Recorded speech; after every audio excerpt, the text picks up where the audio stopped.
Have you ever wondered what it would be like to play D&D as a quadriplegic? Me neither. Wonder no longer. Maybe your characters had a curse placed on them, or your dad is a human and your mom is a plasmoid, and all of your limbs are jello. But whatever the reason, you're gonna have some massive hurdles to overcome. Once we overcome these issues, I'm hoping that we'll feel like Aizen from Bleach, who had all of his limbs sealed up, but still was able to decimate the battlefield with just his voice. Before we get there though, we're going to have to talk about the major hurdles that our character has to overcome. The first one is going to be movement. How do we get around the world, or the battlefield for that matter? The second is world interaction. Are we going to depend on everybody to do everything for us? The third is arm usage. This is going to be really difficult for us to overcome. We can't make attacks, we can't cast spells with somatic components, or material components because we can't hold them. So we will find a way to overcome all of these. But first, I want to answer the question, why? Why even attempt this in the first place? By placing restrictions on our character, it gives them a lot of flavor and roleplay opportunities. It also allows us to optimize our character without worrying about overshadowing others in our party. And obviously, this kind of character would need to be handled with tact. I hope that as I'm presenting this, I'm able to do it respectfully. If I'm offensive in any way, let me know in the comments and how I can fix things, and please know that I'm trying to present this in a positive light to add diversity to your games. So let's get to it and talk about how we'll overcome these hurdles. The first one is movement. We need something or someone to carry us around the battlefield. I think the best way of doing this would be to make ourselves small and have a pet as a mount. Riding a mount is not really passive. You still need to use your arms and legs to control them. So what I'm thinking here is that we use the Artificer's Steel Defender pet. Since it's a mechanical thing, we could even design it as a chair with legs. Then it could even have seat belts or buckles to strap us in. It could potentially even lift us up and place us back in the chair if we fall out. The biggest issue with this is that we have to keep our wheelchair alive or we are dead in the water. So we'll need to make some choices in our career that will protect our chair or give us some options in case it is destroyed. The second hurdle to overcome would be interacting with the world. This is the easiest one. We can grab the telekinetic feat, and now we can cast Mage Hand without using somatic or material components. Now we can move things, read books, or do whatever else we need to. The third hurdle to overcome is arm usage. We cannot make attacks, so we have to use spells on our character. The problem is, verbal-only spells are very limited in selection, and I think it's not going to give us enough options to be effective in combat. Sorcerer's Subtle Spell Meta Magic can remove somatic components from spells, but not material. This will alleviate the problem slightly, but not totally resolve it. Aberrant Mind Sorcerers let us cast some spells without somatic or material components, which is a great boon. However, the selection is pretty limited. The best ones at low levels are Hold Person, Suggestion, and Incite Greed, which are all great spells, and I wouldn't fault you for taking this path, but they don't upcast super well, and we don't get this feature until level 6, and given the amount of multiclassing we're going to have to do on this character, I don't think it's a great option. The solution I decided to go with is to go Cleric, and have our holy symbol emblem etched into our armor or on our cloak, and that can count as our material component without needing to hold it. Then we can take several levels of Sorcerer to get Subtle Spell to remove those pesky somatic components as well.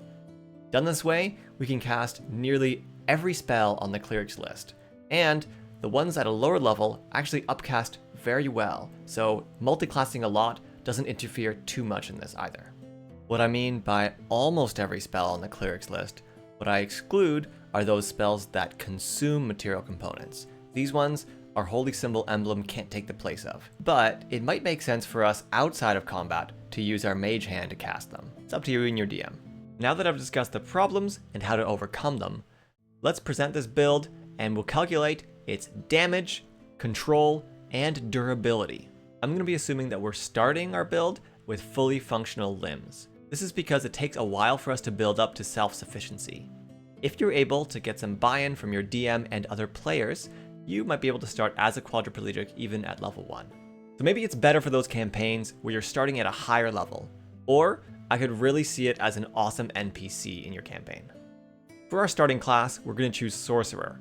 This is to get access to con saving throw proficiency, as well as the Mind Sliver spell, which is a great verbal-only cantrip.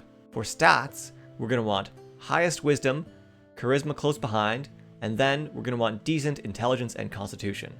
This means strength and dexterity are our dump stats, which makes sense.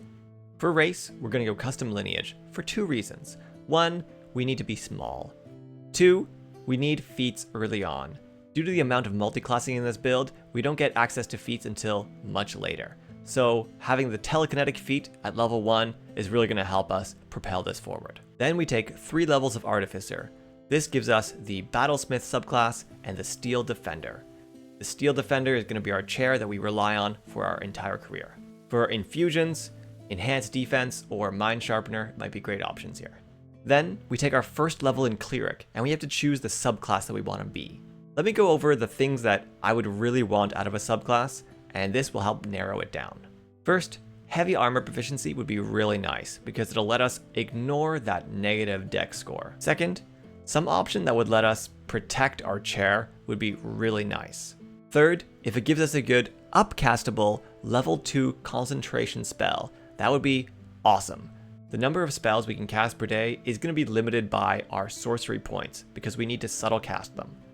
So this means it's really important for us to have concentration spells that are really good and can upcast well because of our multiclassing. And lastly, the cherry on top would be if it gave us some alternative form of movement, a way that if our chair broke, we were still able to maneuver around the battlefield and contribute in some way. And as much as I hate to say it, Twilight Cleric is the clear winner here. It checks all of the boxes. It gives heavy armor proficiency. It can generate temporary hit points to make our chair last a lot longer in battle. It gives us Moonbeam, which is a good level 2 upcastable spell. It also can give us flight, and if our chair breaks, we can activate this. It's really good. If you're going to choose an overpowered subclass on any build, this is probably the one to do it on. So I feel less bad. Now we're level 5, and it's around this time that your character becomes a quadriplegic. Whether it's a terrible accident, or the curse takes place, or whatever you and your DM have decided upon. Due to their telekinetic abilities, they're able to eventually alter their Steel Guardian into a chair that they can ride upon. Now let's take a look at our character's damage, control, and durability at this point. I'm going to give a quick dive into how I do these things, and then we'll calculate them. For damage, CPR calculations are pretty standard, so I'm not going to go into those, but I do convert those into something I call combat space. Essentially, it takes DPR numbers and turns it into a percentage of a deadly encounter. Each encounter has an HP pool. This is how much health all the monsters have combined. If you take your DPR and apply it over the course of the encounter, you'll see what percentage of this HP pool you took out. If you have 4 characters and they're all taking up 25% of the combat space, you are taking out a deadly encounter. Anywhere between 20 and 30% is our average combat space. You can check out this video here if you want more information. For durability, we see how long you could last in a deadly encounter if you just sat there and took all the hits from all the enemies. We then take this damage and convert this into a number of rounds that you would survive for. If you survive for half a round taking this damage, you're very fragile. If you can survive for 2 rounds taking this, you're quite durable. Control is the most tricky and complex one to calculate. I have a video here going over exactly how I do it, but essentially we take the unconscious condition, give it a value of 100, and then divide that number up into all the little parts of unconscious. Then every condition has a control value, and when you apply them, that value gets added. For context, 25 is moderate control and 50 is strong control. Now let's do our level 5 analysis. We don't actually have a lot of options right now. We can't use our artificer spells because they all have material components required. What we can do is Mind Sliver for our main attack and the command spell for our big spell. Also, if allowed, Silvery Barbs is a great first level reaction, verbal only spell, something we can actually use.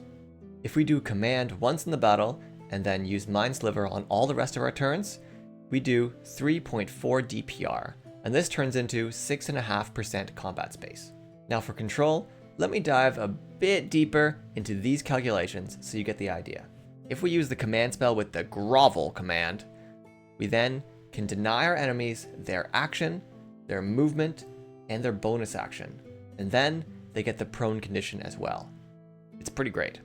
If it hits, this would give us a control value of 40 for their action, 12 for their movement, 3 for their bonus action, and 30 for the prone condition. Our spell DC is 14, and with the average wisdom save of +2 at this level, that means we have a 45% chance of success. That means our control output for this spell is 85 times 0.55, which is 46.75.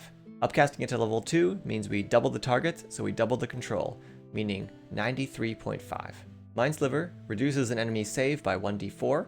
This gives us 3 control points if it lands. We have a 60% chance of landing it, so that's 1.8 control points. Then we can use the telekinetic feat as a bonus action to push our enemies or pull them 5 feet. This would be 5 control points if it lands. At this level, we have a 45% chance of landing it, which means we have 2.25 control points for that. If we have a 4-round encounter, we can then divide this to calculate a control per round. That would be 93.5 times 1/4, plus 1.8 times 3/4, plus 2.25 times 4/4. This turns into 27 CPR. Finally, for durability, we have 17 AC, -1 dex saves, +4 con saves, and this means we will take on average 32.8 damage per round. With 37 HP, we can last 1.13 rounds before we drop. Of course, our Steel Defender is also going to be using some reactions to provide disadvantage to attacks on us, and this will help a little bit. All in all, we're not exceptional in any area, but given the circumstances, we're not bad. Now, let's move on. Let's jump to level 9, and we can really see this character come into their own. We take 2 more levels of Sorcerer to get the Subtle Spell Meta Magic, and this opens a lot of doors for us. Now we can cast almost any cleric spell in the game. If we ever run out of sorcery points, we can always convert some spell slots back into them, but for the most part, I'm hoping we can cast one big concentration spell at the start of the encounter, and then use verbal only spells for the rest of the encounter. We also take 2 more levels into Cleric, and this gives us the amazing Channel Divinity, Twilight Sanctuary. This gives temporary HP to all of our teammates every round, and it can remove the Frightened or Charmed condition. It's really good. We also get our Moonbeam spell, which is a great upcast option for us. We also get Blindness Deafness, which can be a great control, especially against casters. We also, from the Sorcerer spell list, can pick up Vortex Warp. I love this spell, and it can be a great emergency spell for us. We will have to subtle cast it, but it can be perfect for your teammate positioning. Now that we're level 9, let's analyze our damage, control, and durability once again. In a typical combat, I imagine you do Twilight Sanctuary and Moonbeam on the first 2 turns, in whatever order you choose. On our other turns, we'll probably be using our action to move our Moonbeam, and then bonus action to telekinetic, pull people or push them into it. Hopefully we can sneak in another control spell somewhere in here, maybe a command or a blindness deafness at some point. Assuming we can do some forced movement into Moonbeam, we'll deal 15 damage per round, and that turns into 19% combat space. That's close to average. Our control has also been boosted quite a bit. This is mainly because of Twilight Sanctuary. It essentially gives us immunity to Frightened and Charmed. These are 2 of the most common and devastating conditions that are placed upon us. Let me show you the assumptions I'm making to calculate the CPR for it. Based on work I've done analyzing monster stats, about 32.5% of monsters at level 9 will force wisdom saving throws, and the vast majority of those will be inflicting the Frightened condition. Between Frightened and Charmed, I'm going to say it's probably about 80%. Frightened condition has a control value of 24.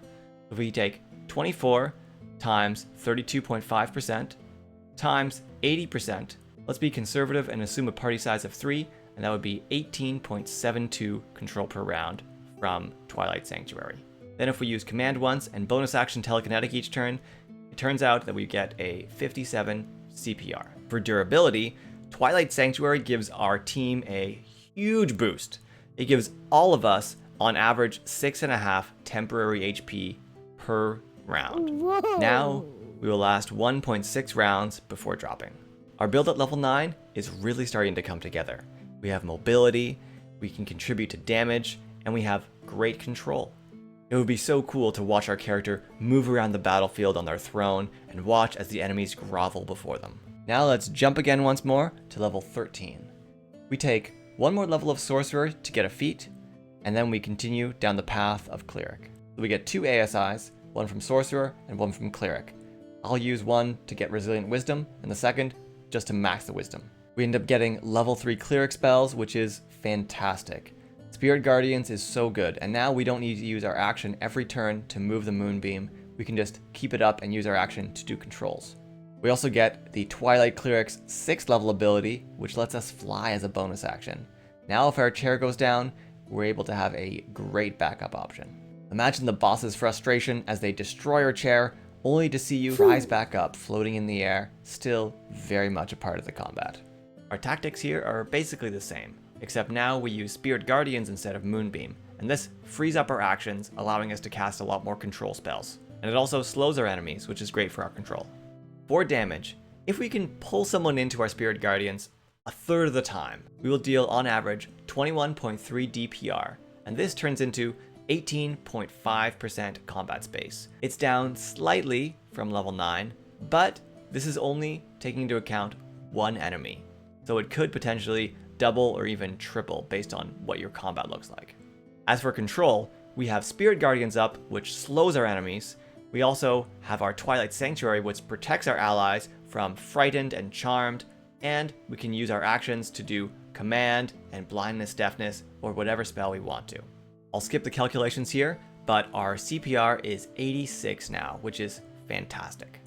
I should note, however, that these calculations are assuming there are enough enemies to target with our upcast Command or Blindness, Deafness. Then, for durability, if all the attacks are focused on us, we can survive for 1.4 rounds. Now we take our last jump to level 17. We go straight Cleric, and now we're Cleric 10. In battle, we do more of the same, but just better. Keeping the same tactics, our DPR is 27.8, and this turns into 18.4% combat space. Remember, this is targeting one enemy only with Spirit Guardians. CPR is down slightly at 84. This is because monster saves are increasing, but it's still fantastic. And for durability, we can last 1.7 rounds before dropping. Our character is now quite powerful and has lots of options both in and out of battle. Don't forget that Subtle Spell gives us access to all the amazing utility spells that clerics have. I would say the biggest failing of our character is we don't get access to the really high level spells that all the other casters are getting at this level, like Wish. But I'm really proud of where we've gotten in this build. We've overcome a lot, and we are able to contribute really well to the combat in so many ways, and out of combat so many ways.